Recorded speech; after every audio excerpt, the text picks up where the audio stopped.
দেখ দেখ সুন্দর লাগছে। এই নিম গাছটা আমাদের ভেঙে গেল কি।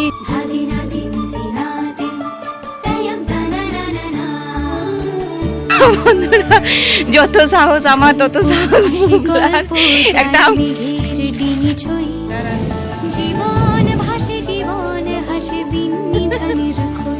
শুভ সকাল আমার প্রিয় বন্ধুরা, তোমরা কেমন আছো? আশা করি কাছে দূরে যে যেখান থেকে আমার ভিডিও দেখছো অনেক ভালো আছো, সুস্থ। আসানসোল থেকে আমি অর্পিতা তোমাদেরকে সাথে নিয়ে আবার একটা দিনের শুরু করে দিয়েছি। আশা করি সারাদিন তোমরা আমার পাশে থাকবে। সকাল সকাল রান্নাঘরে ঢুকে পড়েছি, আর রান্নাঘরে আজকে ব্রেকফাস্টে বানাবো হচ্ছে ওটস অমলেট।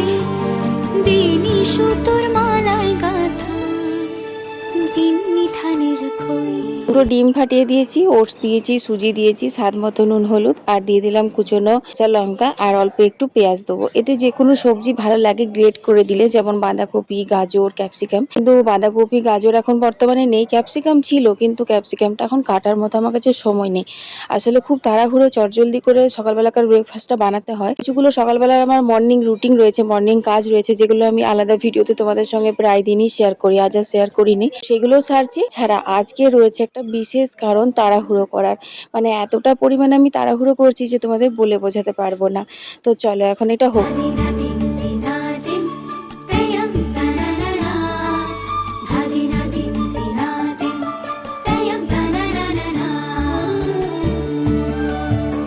তো এই ওটস অমলেট করতে কিন্তু একদমই বেশি তেল লাগে না, অল্প একটু তেল ব্রাশ করে করেই কিন্তু সুন্দর উঠে আসে। আর ননস্টিক প্যান বলে যে উঠে আসছে সেটা নয়, যদি তোমরা এরকম নর্মাল কড়াইয়ে বা তাওয়াতে করে করো তাহলেও কিন্তু উঠে আসবে।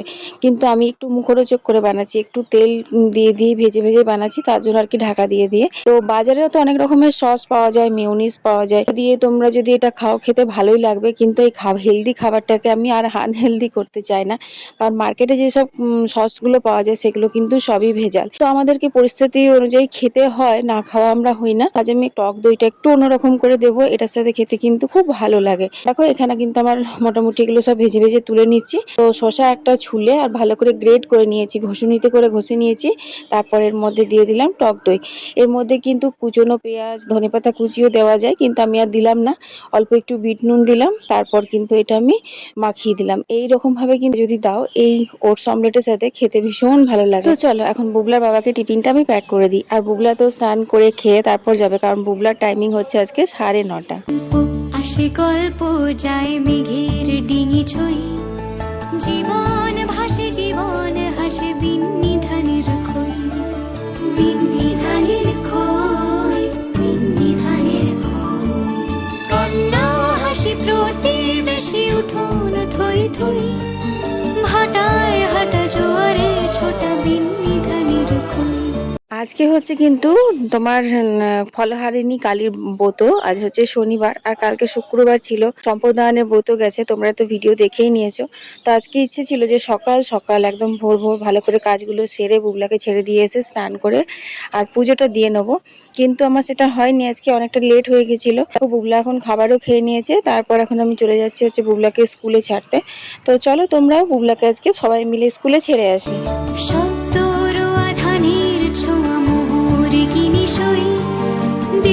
সুতোর মালায় গাথা বিন্নি ধানের খই, বিন্নি ধানের খই, বিন্নি ধানের খই।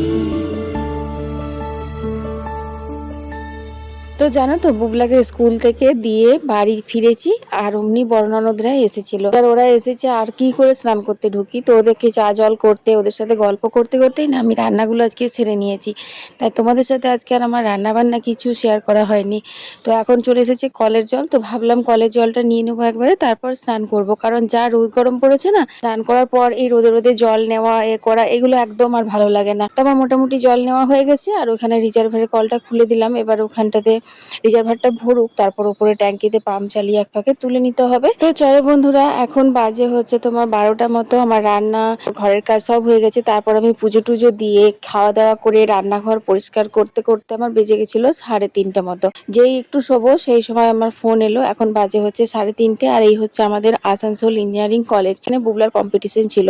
তো ফোন এলো যে ওদের কম্পিটিশনটা হয়ে গেছে, এখান থেকে আমাকে নিয়ে যেতে হবে। সেই কারণের জন্য আমি দেখো এখন বুবলাকে নিতে এসেছিলাম, তখন আমরা বাড়ি ফিরছি। আর আজকে যে কি চমচমানি রোদ তোমাদেরকে বলে বোঝাতে পারবো না। বুবলার স্কুলের দূরত্বটা আমাদের বাড়ি থেকে একটু বেশি, কিন্তু ইঞ্জিনিয়ারিং কলেজটা একদমই সামনে। তো সেই জন্য আমি বলেছিলাম যে যখন আমি নিতে আসবো তখন বলবি ম্যামদেরকে, আমি এখান থেকে তোকে নিয়ে যাবো, আর স্কুলে যাবো না, এটাই আর কি। তো চলো বাড়ি যাই।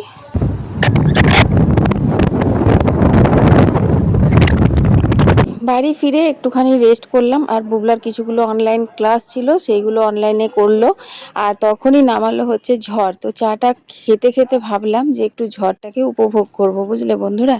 তো সেই কারণে উঠোনে বেরিয়েছিলাম, কিন্তু একটুও না, মানে 2 থেকে 3 মিনিট মতো আমি উঠোনটাতে থাকতে পেরেছিলাম। আর যেমনি বিদ্যুৎ শুরু হলো, ভয়ে ভয়ে আমি বাড়িতে ঢুকলাম।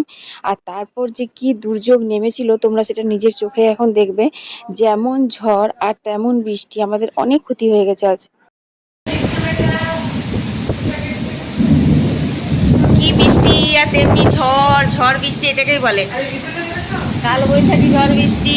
আর এই ঝড়ের মধ্যে লালি কোথায় ঢুকেছে দেখো, লালি চরণ, খুব ভয়, খুব ভয় লালি। ইস, একটু আগে ভাবলাম ঝড় দেখে দেখে গায়ে হাওয়া লাগে লেগে চা খাবো, আর সেই বৃষ্টি, আর সেই দেখ লাঠি ভেঙা যা যেখানে আছে গেটটা ভেঙে যাবে কোথায়। বিশাল ঝড়, বিশাল বিশাল। আর তেমনি বিদ্যুৎ দিচ্ছিল, বাপ রে, কাল বৈশাখী ঝড়। কে জানি রে, ফ্যানের তো দরকার পড়ছে না এখন, ঠান্ডা খুবই লাগছে, কিন্তু তাহলেও কারেন্ট না এলে আমার ভালো লাগে না, ফোন টোন চার্জ চলে যাবে। ভাবলাম চাটা খেয়ে একটু ছাদে যাবো, রিলস বানাবো। 6:45 বাজছে, তাকে বৃষ্টি নামিয়ে দিল, ছাদে ছাদে সন্ধে। হ্যাঁ, ইমামার রান্নাঘরে কি হচ্ছে? কোনটা দেখো, মানি প্ল্যান্টগুলো এখানে আমি জানলার মধ্যে রাখি, ঠিক আছে, যাতে একটু রোদ হাওয়া দুটোই পায়। যখনই ঝড় বৃষ্টি আসবে তখনই এইটা পড়ে যাবে। এগুলো কাঁচের শিশি, কাঁচের গ্লাস, অবস্থা দেখো, এতটা জল, আমার কাপড়গুলো সব ইয়ে হয়ে গেল। এ হে, কুয়োতলার গেটটা কি আওয়াজ করছে রে, খুলে দিল রে, আর ভেঙে যাবে। দেখেছো বন্ধুরা, ওহো কি অবস্থা হলো আবার গাছগুলো, জল ভরতে হবে আবার। সব একদম এদিক থেকে ওদিক ভিজে গেল, সব শুকনো ছিল। এই দেখো, এই রুটির কাপড়টা কি অবস্থা, ভিজে একদম ছুটছুটে। যা, কিছু রুটি রাখবো। ও, তো এখন এখানে থাক, এখন রাখা যাবে না। এই দেখো, এটা হচ্ছে ছোলা গাছ, মাত্র 4 দিনে ছোলাটা এত বড় হয়েছিল, মাছ সেটাকে আমি রাখলাম এইখানে, বললাম ফেলে দেবো, এইখানে থাক। শুক্রবার দিনকে মা সন্তোষীর পুজো করার সময় ছোলা দিত, তো ঘটে দিয়েছিলাম। তো শুক্র, শনি, রবি, সোম, মঙ্গলবার দিন দেখছি এত বড় গাছ বেরিয়ে গেছে ঘটের মধ্যে। তো ওটা ফেলে দিলাম না, ভাবলাম এখানে মানি প্ল্যান্টের সাথে জলে যতদিন বাঁচবে রাখবো। তো দেখো কেমন অবস্থা, জল ভর্তি করে দিলাম, বুঝলে, জল ছাড়া রাখা যায় না, জল ভরে দিলাম। দেখো ছোলা গাছটা কত বড় হয়েছে। হ্যাঁ, আর এই দেখো, এই জলের মধ্যে গোলাপ ফুলটা, ফুল আবার ডাল কেটেছিল, ডাল সমেত রেখেছি, আজ 5-6 দিন হয়ে গেল, একদম পুরো তরল তাজা আছে। আমগুলো কি করবো এবার এখন, তো বুবলার চিন্তা হচ্ছে গাছের আমগুলো কি হচ্ছে। এবছর সব আম ঝরে গেল, এত ঝড়, সারা বৈশাখ মাস ঝড় বৃষ্টি। দেখি তো বন্ধুরা, ঝড় বৃষ্টি থেমে গেছে, আর প্রচুর আম পড়ে গেছে, 2টো নারকেল পড়েছে। ওই দেখো বুবলা কুড়াচ্ছে আমগুলো। আর কথা হচ্ছে, আমাদের জানো ওইখানে যে নিম গাছটা ছিল, ছাদ থেকে তোমাদের দেখাতাম, ওই নিম গাছটা ভেঙে গেছে, পুরো মানে মাথাটাই ভেঙে গেছে। তো চলো এখন আম কুড়ি নিয়ে, এবছর সব আম পড়ে গেল, মানে পাকা খাওয়া হবে না। দেখো দেখো, এই দেখো, এবছর আর আম পাকা খাওয়া হবে না, সব কাঁচাতেই নষ্ট হয়ে গেল গো। ছি ছি ছি ছি, অনেক আম নষ্ট হয়ে গেল। সব পড়ে গেল মাম্মি। দাঁড়া, এইখানে 2টো পড়ে আছে, দেখো, এই একটা আরে এবছর এরকমই হবে। তুই তো দেখতেও পাস না কোথায় কোথায় পড়ে আছে, দেখ ওই তো কতগুলো পড়ে আছে, আরে ওই কাঠের ফাঁকে পড়ে আছে ওইখানে। আমি চটি পড়ে আসিনি রে বুবলা, কাটা ভুগে যাবে। কই কাঠের ফাঁকে? ওই দেখ, তুই দেখতেই পাস না, আমি জানি তুই দেখতে পাবি না, ওই যে বুবলাই দেখো তার ঝোলাটা নিয়ে এসেছে, কিন্তু একটাও আম কুড়াচ্ছে না, সব আমাকে বলছে তুমি কুড়াও তুমি কুড়াও। ওর খুব ঘিন ঘিনে টাইপের জানো, মানে ঘাসের ওপর পড়েছে তো, ওই জন্য হাত দেবে না। এই দেখো আমি চটি পরে আসিনি বললাম, তা সত্ত্বেও বলছি তুমি আনো, ওইটা আমি আনবো না, ওর ভয়। এই, কোথায়? ওইখানে ওইখানে ডেনে ডেনে কোথায় সাপ? ডেনে ড্রেনে হল হলে তাহলে এত মোটা। হল হলে আর যাবো বন্ধুরা, যত সাহস আমার তত সাহস বুবলার। একটা আম করে দেখলে বুবলা বুঝে সাপ, এত মোটা সাপ ড্রেনে, বলো আর যাবে না, হয়ে গেল। কে কুড়াবে? বুবলার বাবা কুড়াবে না, মা কুড়াবে। ওখানে হাত ভরতে মনে হচ্ছে ফস করে একদম বাজে কথা বলো না, চলো চলো না যা তুলে নেবো। না হাত তুলিস না বুবলা, একটাও পাকা থাকবে না। জগন্নাথকে বুঝি কি দেবো, দেখ সব রথ পর্যন্ত গাছ ফাঁকা হয়ে যাবে। নে নে নে এনে এটা ঢুকা। ডেনেরটা তুলো না, বাকি ডেনের পাশেটা নিয়ে এসো। চলো আম কুড়ানো হয়ে গেছে, পা হাতগুলো ধুয়ে নি।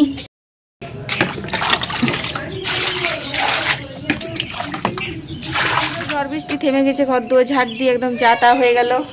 কারেন্ট তো কখন আসবে তার ঠিক নেই। এই মিটিক মিটিক লোডশেডিং, লাইট চার্জ নেই, এতেই সব কাজগুলো সারতে হবে।